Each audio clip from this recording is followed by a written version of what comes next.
Bu, maaf kita makan sisa lagi. Kalimat sederhana ini seharusnya hanya dibaca seorang ibu di kampung. Namun, satu kesalahan kecil membuat pesan ini terkirim ke orang yang sama sekali tidak seharusnya membacanya. HP milik bos sendiri. Seorang karyawan miskin dengan perut lapar dan hati penuh rasa bersalah tak pernah menyangka satu chat WhatsApp bisa mengubah nasib hidupnya. Apa yang terjadi setelahnya bukan hanya mengejutkan, tapi membuat hatinya sek dan air mata jatuh tanpa sadar. Assalamualaikum warahmatullahi wabarakatuh, dan halo sahabat semua. Terima kasih sudah meluangkan waktu untuk hadir di channel ini. Di sini, kami berbagi kisah-kisah kehidupan yang sederhana, namun penuh makna, yang seringkali terjadi di sekitar kita tanpa kita sadari. Sebelum cerita ini dimulai, kami mohon dukungan sahabat semua dengan cara menekan tombol subscribe, like, dan share video ini agar semakin banyak orang yang bisa mengambil pelajaran dan terinspirasi dari kisah yang akan kita dengarkan bersama. Dukungan kalian adalah semangat terbesar bagi channel ini. Malam itu hujan turun pelan di luar jendela kos sempit yang nyaris tak layak disebut kamar. Di dalam ruangan berukuran tak lebih dari 2 x 3 meter itu, Raka duduk sendiri di atas kasur tipis yang sudah kempis di beberapa bagian. Lampu bohlam berwarna kuning redup menggantung di langit-langit. Berayun pelan tertiup angin yang masuk dari celah jendela kayu tua. Suasana sunyi, hanya ditemani suara perut yang sesekali berbunyi menahan lapar. Di atas meja kecil yang catnya mulai terkelupas, terdapat sepiring nasi putih yang sudah dingin. Nasi itu adalah sisa makan siang tadi, tanpa lauk, tanpa sayur, hanya nasi yang kini mengeras di beberapa bagian.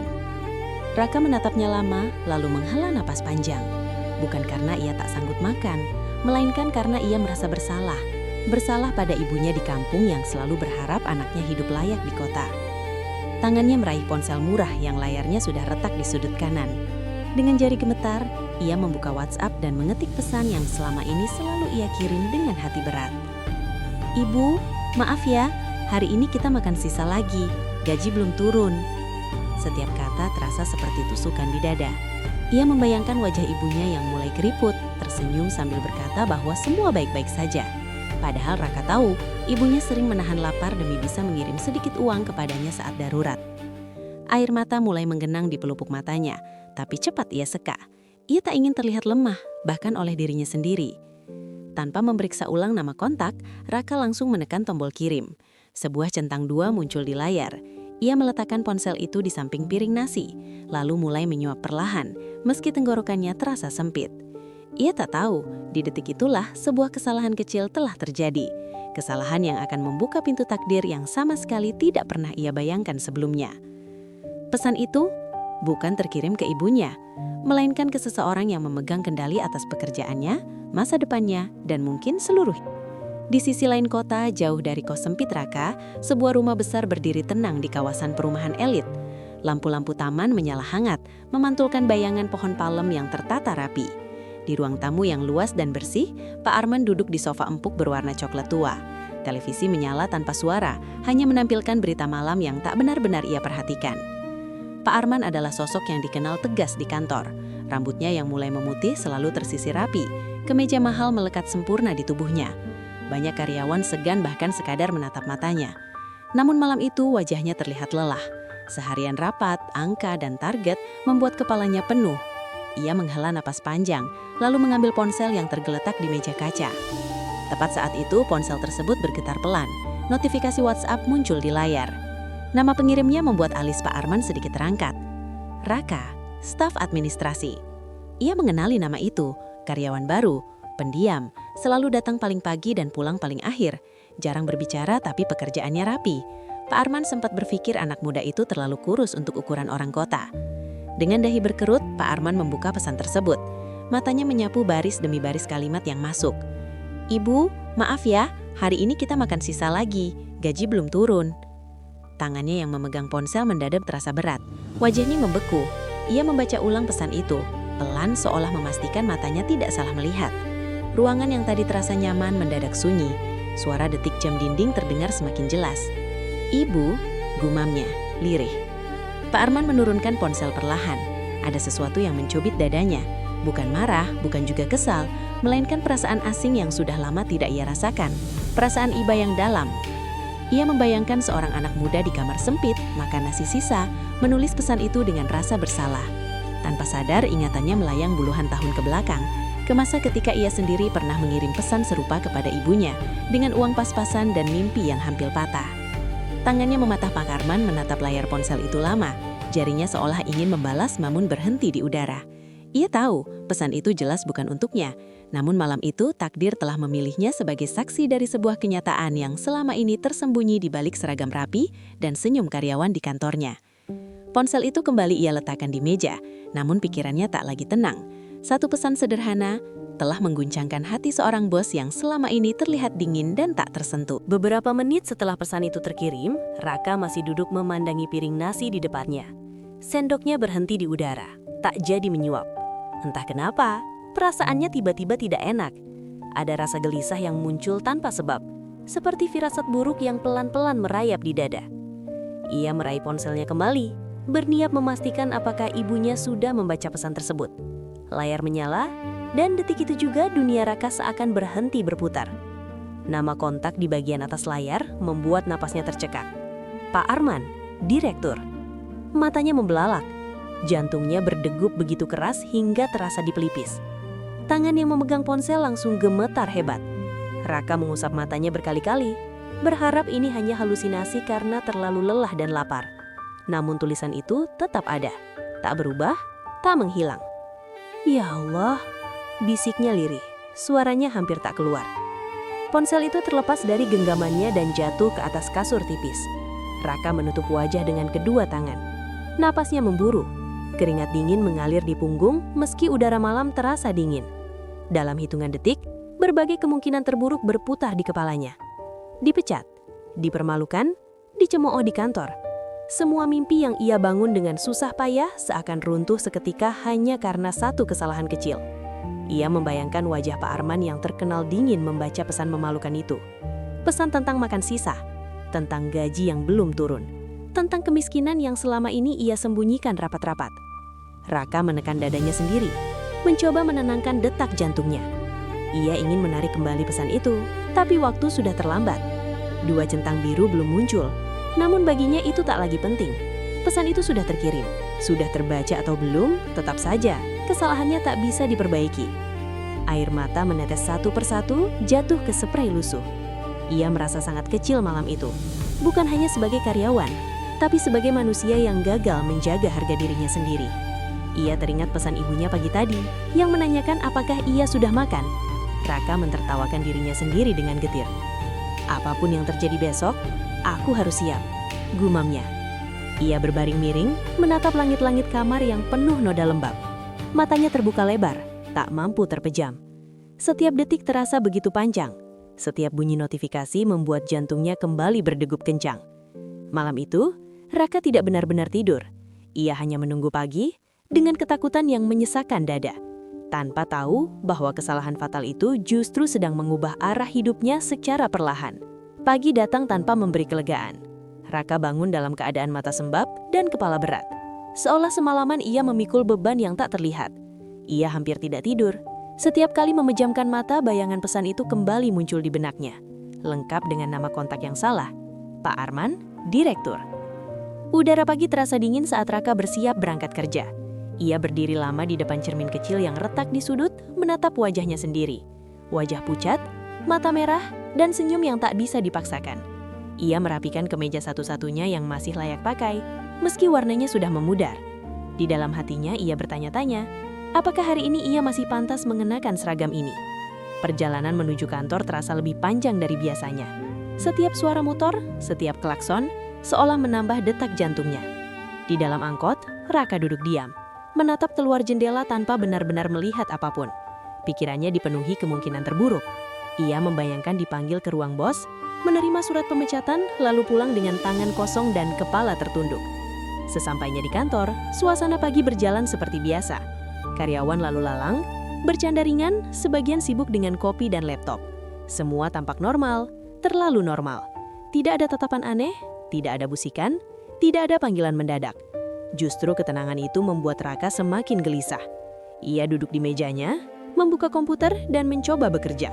Namun pikirannya tak fokus. Tangannya gemetar saat mengetik. Setiap kali ada notifikasi email atau suara telepon kantor berdering, bahunya refleks menegang. Ia menunggu sesuatu yang ia yakini pasti datang. Jam demi jam berlalu. Hingga menjelang siang, belum juga ada kabar apapun. Raka mulai bertanya dalam hati, apakah Pak Arman belum membaca pesan itu? Atau justru sudah membaca dan sedang memikirkan cara terbaik untuk menegurnya? Sesekali, Raka mencuri pandang ke arah pintu ruang direktur. Pintu itu tertutup rapat, seperti biasa. Namun hari itu pintu tersebut terasa menakutkan, seolah menyimpan keputusan besar tentang nasibnya. Dalam hati kecilnya, Raka berdoa lirih, bukan agar lolos dari hukuman, tapi agar ia diberi kekuatan menerima apapun yang akan terjadi. Ia sadar, kesalahan itu murni kelalaiannya sendiri. Hari itu, setiap detik di kantor terasa berat, bukan karena pekerjaan, melainkan karena ketidakpastian yang menyesakan. Raka tak tahu, apakah ia akan pulang sore nanti sebagai karyawan atau sebagai pengangguran yang harus kembali ke kos sempit dengan hati hancur. Menjelang siang, saat jarum jam dinding hampir menyentuh angka 12, suara langkah kaki terdengar mendekati meja Raka. Ia yang sedang menatap layar komputer dengan pikiran kosong, refleks menoleh. Seorang staf HR berdiri di samping mejanya dengan ekspresi netral, terlalu netral untuk membuat Raka merasa tenang. "Raka," ucapnya pelan, "Pak Arman minta kamu ke ruangannya sekarang." Kalimat itu terdengar sederhana, namun bagi Raka, kata-kata tersebut seperti palu yang menghantam dadanya keras-keras. Tenggorokannya mendadak kering, ia hanya mampu mengangguk pelan, sementara jantungnya berdegup begitu kencang hingga telinganya berdenging. Ia berdiri perlahan dari kursinya, kaki-kakinya terasa lemas, seolah tak lagi memiliki tenaga. Beberapa rekan kerja sempat melirik, namun tak ada yang berkata apa-apa. Raka berjalan menyusuri lorong kantor dengan langkah tertatih. Setiap tapak terasa berat. Lorong itu terasa lebih panjang dari biasanya. Lampu-lampu neon di atas kepalanya seakan menyorotinya sendirian. Di depan pintu ruang direktur, Raka berhenti sejenak. Tangannya terangkat, ragu untuk mengetuk. Dalam sepersekian detik, kenangan tentang ibunya, tentang kampung halaman, dan tentang semua pengorbanan yang telah ia lakukan berkelebat di pikirannya. Ia menarik napas panjang, mencoba menguatkan diri. Tok, tok. Masuk, terdengar suara berat dari dalam. Raka membuka pintu perlahan. Ruangan itu luas, tertata rapi, dan terasa dingin. Pak Arman duduk di balik meja besar dari kayu gelap, menatap layar laptopnya. Tanpa langsung menoleh, ia menunjuk kursi di hadapannya. "Duduk," katanya singkat. Raka duduk dengan tubuh tegang, tangannya saling menggenggam di pangkuan, berusaha menahan gemetar. Ia tak berani mengangkat kepala terlalu tinggi, setiap detik di ruangan itu terasa mencekik. Pak Arman akhirnya menutup laptopnya dan mengangkat wajah. Tatapannya tajam namun tenang, tak ada amarah yang terlihat. Justru ketenangan itulah yang membuat Raka semakin takut. Raka menelan ludah. Ia tahu, inilah saatnya. Tak ada lagi tempat bersembunyi. Kesalahan kecil semalam telah membawanya ke ruangan ini, ke titik penentuan hidupnya. Ia hanya berharap apapun yang akan terjadi setelah ini, ia masih punya cukup kekuatan untuk menerimanya. Suasana di dalam ruangan terasa begitu sunyi, seolah udara pun enggan bergerak. Raka duduk kaku di kursi. Punggungnya tegak, namun bahunya sedikit membungkuk, seperti seseorang yang sudah siap menerima hukuman. Pandangannya tertuju pada meja kayu besar di hadapannya, memperhatikan serat-serat halus yang terlihat jelas karena ia tak berani menatap wajah Pak Arman secara langsung. Pak Arman menyandarkan tubuhnya ke kursi, menatap Raka cukup lama tanpa berkata apa-apa. Tatapan itu bukan tatapan marah, melainkan tatapan penuh pengamatan. Keheningan yang tercipta justru terasa lebih menyiksa daripada teriakan atau bentakan. Raka bisa merasakan detak jantungnya sendiri berdentum keras di telinganya. Akhirnya Pak Arman memecah keheningan itu dengan suara rendah namun tegas. "Raka?" Raka refleks mengangkat kepala sedikit. "Iya, Pak," jawabnya lirih. Pak Arman menarik napas dalam-dalam, lalu bertanya pelan, hampir seperti bertanya pada dirinya sendiri. "Pesan WhatsApp yang kamu kirim semalam, itu benar?" Kalimat itu menghantam Raka tepat di dada. Napasnya tertahan, tenggorokannya terasa tercekak, seakan ada benda besar yang menyumbat.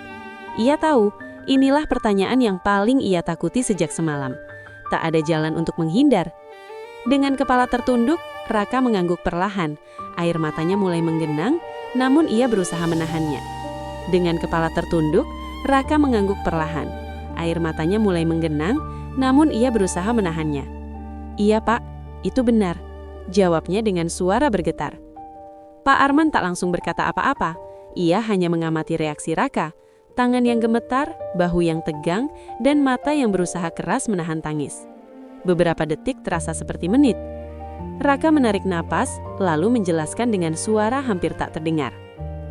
"Saya minta maaf sebesar-besarnya, Pak. Itu pesan untuk ibu saya. Saya salah kirim." Kata salah kirim keluar dari bibirnya dengan getir.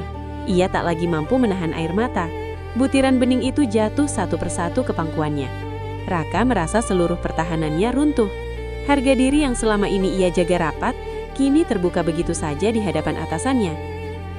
"Kalau Bapak marah atau kecewa, saya terima, Pak.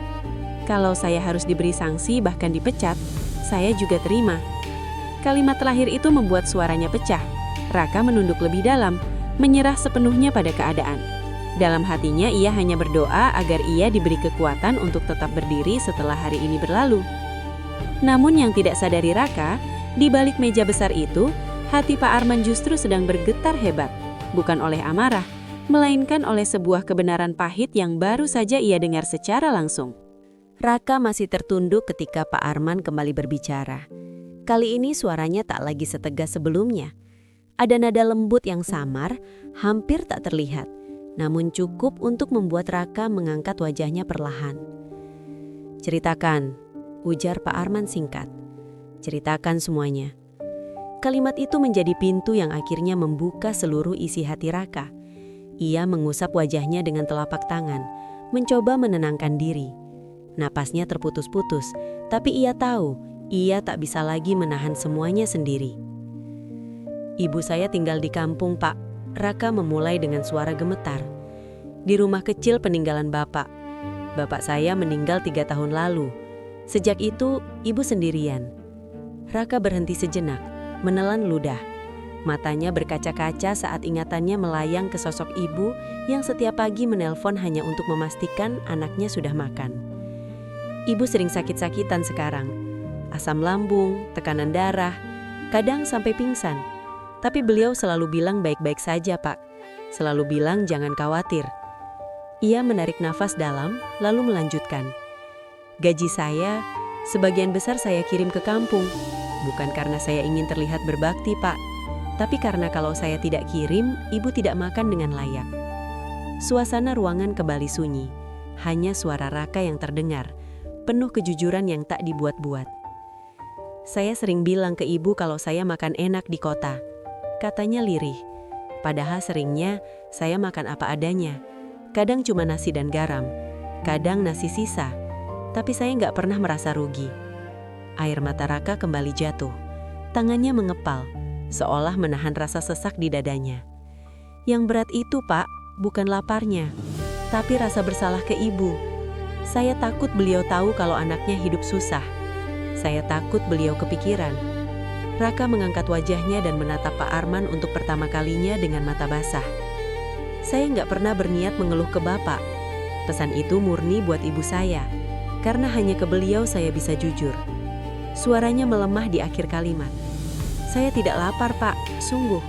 Saya cuma tidak tega kalau ibu saya harus lebih menderita dari saya." Kalimat itu menggantung di udara. Dan tanpa Raka sadari, setiap kata yang ia ucapkan telah menembus dinding profesionalisme. Langsung menyentuh sisi paling manusiawi dari seorang atasan yang selama ini dikenal dingin. Pak Arman terdiam lama setelah Raka selesai bercerita. Tatapannya kosong, bukan karena tak peduli, melainkan karena pikirannya sedang melayang jauh ke masa yang sudah lama terkubur. Ruangan yang luas itu kembali sunyi, namun kali ini keheningan terasa berbeda, lebih berat, lebih dalam. Ia menurunkan pandangannya, lalu menghela nafas panjang. Tangannya yang sejak tadi bertumpu di meja perlahan mengepal. Raka bisa melihat jelas perubahan itu. Untuk pertama kalinya, sosok Pak Arman yang selama ini ia kenal sebagai atasan tegas dan dingin, tampak rapuh. "Raka," ujar Pak Arman pelan. Suaranya terdengar lebih rendah dari biasanya. "Kamu tahu, dulu saya juga pernah berada di posisi kamu." Raka terkejut. Ia tak menyangka akan mendengar pengakuan seperti itu. Pak Arman berdiri dari kursinya dan berjalan ke arah jendela besar di sudut ruangan. Ia menatap keluar ke arah gedung-gedung tinggi yang menjulang, simbol kesuksesan yang selama ini ia capai. Namun di balik semua itu, ada cerita panjang yang jarang ia ceritakan pada siapapun. "Saya merantau ke kota ini dengan uang yang bahkan tidak cukup untuk makan seminggu," katanya lirih. "Saya tidur di kamar sempit, bekerja apa saja dan sering menahan lapar. Pernah suatu malam, saya makan nasi basi karena tidak punya pilihan." Suara Pak Arman sedikit bergetar. Ia berhenti sejenak, lalu melanjutkan. "Saya juga sering bohong ke ibu saya. Bilang saya baik-baik saja. Bilang saya sudah makan, padahal perut saya perih." Ia berbalik menghadap Raka. Matanya berkaca-kaca. Raka menahan nafas, tak percaya dengan apa yang ia lihat.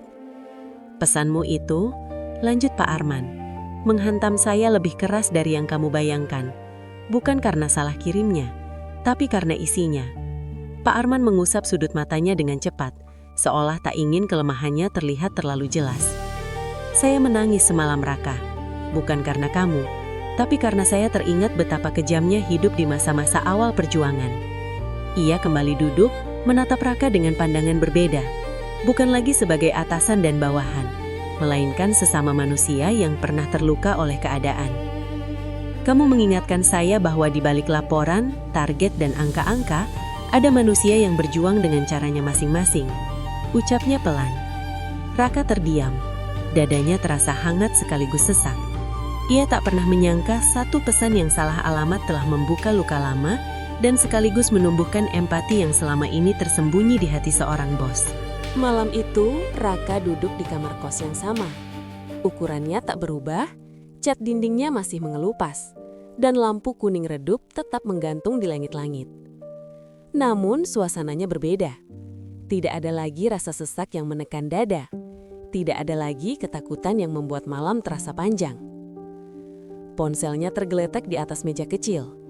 Raka baru saja selesai menunaikan sholat, berdoa dengan air mata yang tak lagi dipenuhi keputusasaan, melainkan rasa syukur. Ia memejamkan mata sejenak, lalu menghela napas panjang. Getaran lembut dari ponsel memecah keheningan. Sebuah pesan masuk.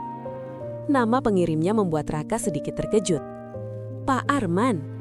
Dengan jantung berdebar pelan, Raka membuka pesan tersebut. Kalimat yang tertera di layar membuat dadanya terasa hangat sekaligus nyeri. "Raka, terima kasih sudah salah kirim. Kalau bukan karena itu, saya tidak akan tahu ada anak sekuat kamu." Raka membaca pesan itu berulang kali. Setiap kata terasa menembus lapisan pertahanannya. Ia menutup mulutnya dengan tangan, air mata jatuh tanpa bisa ia cegah. Untuk pertama kalinya dalam hidupnya, ia merasa benar-benar dipahami. Bukan sebagai karyawan, bukan sebagai angka dalam laporan, melainkan sebagai manusia seutuhnya. Ia membalas dengan kalimat singkat, penuh hormat dan haru. "Terima kasih sudah percaya pada saya, Pak. Saya tidak akan menyia-nyiakannya." Setelah mengirim pesan itu, Raka bersandar di dinding. Ia menatap langit-langit kamar yang dulu sering ia tatap dengan rasa putus asa. Kini, pandangannya dipenuhi tekad baru. Ia teringat semua malam lapar, semua kebohongan kecil demi menenangkan ibunya, dan semua doa yang pernah ia panjatkan dalam diam. Pesan singkat itu bukan sekedar balasan WhatsApp. Ia adalah pengakuan bahwa perjuangannya selama ini nyata, bahwa kesulitannya tidak sia-sia. Raka menyadari hidup memang tidak selalu adil, namun terkadang kejujuran yang tak sengaja terbuka justru menjadi pintu pertolongan. Ia memeluk ponsel itu erat, seolah memeluk harapan yang selama ini hampir hilang. Malam itu, Raka tidur dengan senyum kecil di wajahnya. Bukan karena semua masalah telah selesai, melainkan karena ia tahu ia tidak lagi berjalan sendirian. Waktu berjalan perlahan namun pasti. Tahun demi tahun berlalu, membawa perubahan yang tak pernah Raka bayangkan. Kini, Raka berdiri di sebuah ruangan yang dulu hanya bisa ia lihat dari kejauhan. Ruang rapat besar dengan meja panjang dan layar presentasi di dinding. Ia mengenakan jas sederhana, rapi, dengan sorot mata yang jauh lebih tenang. Jabatan di kartu namanya kini tertulis Kepala Divisi Administrasi. Bukan karena keberuntungan semata, melainkan karena proses panjang yang ia jalani dengan kerja keras, disiplin, dan kejujuran yang tak pernah ia lepaskan. Namun di balik semua pencapaian itu, Raka tak pernah melupakan titik terendah dalam hidupnya. Setiap kali melihat karyawan baru yang pendiam dan bekerja tanpa banyak bicara, ia teringat dirinya sendiri. Ia belajar untuk lebih peka, lebih mendengar, dan tidak menilai seseorang hanya dari penampilan luar. Di kampung, kondisi ibunya jauh membaik. Rumah kecil itu kini lebih terawat, tak mewah, tapi hangat. Raka sering pulang membawa senyum, bukan lagi rasa bersalah. Ia duduk di samping ibunya, mendengarkan cerita-cerita lama yang dulu hanya bisa ia dengar lewat telepon dengan hati berat.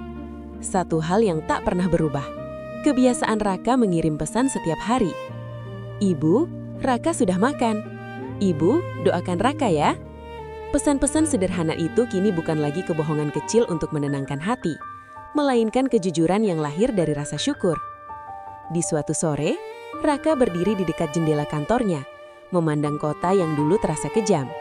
Ia teringat satu pesan WhatsApp yang salah kirim. Pesan yang dulu ia kira akan menghancurkan hidupnya, namun justru menjadi titik balik segalanya. Raka tersenyum kecil. Ia belajar bahwa hidup memang penuh kesalahan, tapi tidak semua kesalahan berakhir buruk. Terkadang, dari hal yang paling memalukan dan menyakitkan, Tuhan membuka jalan yang paling tak terduga. Dari nasi sisa, lahir kekuatan. Dari kejujuran, lahir masa depan yang cerah. Sahabat, dari kisah yang baru saja kita dengarkan, kita belajar bahwa hidup tidak selalu berjalan sesuai rencana. Kadang kita berada di titik terendah, merasa malu, takut, dan tak berdaya hanya karena keadaan yang memaksa. Namun di balik semua itu, kejujuran dan ketulusan tidak pernah benar-benar sia-sia. Bahkan sebuah kesalahan kecil, seperti pesan yang salah kirim, bisa menjadi jalan perubahan ketika dilakukan dengan hati yang jujur. Kisah Raka mengajarkan kita tentang arti berjuang tanpa banyak mengeluh, tentang pengorbanan seorang anak untuk orang tuanya, dan tentang pentingnya empati dalam melihat sesama manusia. Kita tidak pernah tahu siapa yang sedang menahan lapar di balik senyum dan seragam rapi. Karena itu, mari kita belajar untuk lebih peduli, lebih memahami, dan tidak mudah menghakimi. Terima kasih telah menonton dan menyimak cerita ini sampai akhir. Semoga kisah ini bisa menguatkan hati, menenangkan pikiran, dan menjadi pengingat bahwa setiap orang sedang berjuang dengan versinya masing-masing. Jangan lupa untuk like, subscribe, dan bagikan video ini agar pesan kebaikan ini bisa sampai ke lebih banyak orang. Sampai jumpa di video berikutnya. Tetap semangat, jaga hati, dan jangan pernah menyerah.